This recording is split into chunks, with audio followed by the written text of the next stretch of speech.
Au Niger, le budget général de l'État s'élève à 1809 milliards de francs CFA.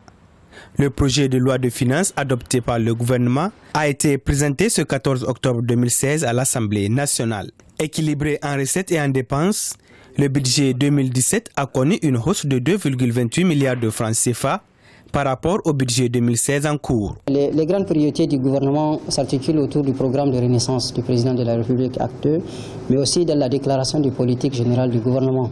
Il s'agit du renforcement des conditions de la sécurité, donc de consolider la paix et les acquis démocratiques et politiques, de renforcer les conditions d'une croissance forte, durable et inclusive qui est un préalable à tout développement durable et inclusif, et de mettre en œuvre aussi un certain nombre de réformes pour pouvoir diversifier et restructurer notre économie, pour pouvoir la rendre davantage résiliente aux chocs exogènes et endogènes.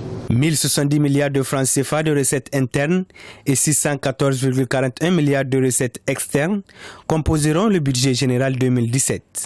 Réaliste pour les uns, irréaliste pour les autres, le budget 2017 fera l'objet d'un examen de la part des élus nationaux avant son adoption.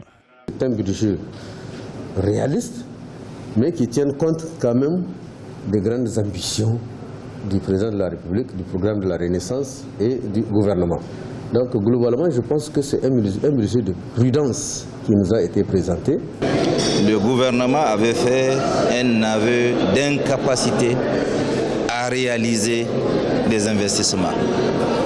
Entre cette déclaration grave et aujourd'hui, qu'est-ce qui peut changer? L'exécution de ce budget sera accompagnée par l'application de nouvelles mesures fiscales et l'amélioration du rendement des impôts et des taxes. Ainsi, il est proposé un rehaussement du montant de perception du droit de timbre-quittance de 150 à 200 francs CFA. L'adoption de ce projet de loi budgétaire 2017 sera examinée par les députés à la plénière du mercredi 23 novembre 2016.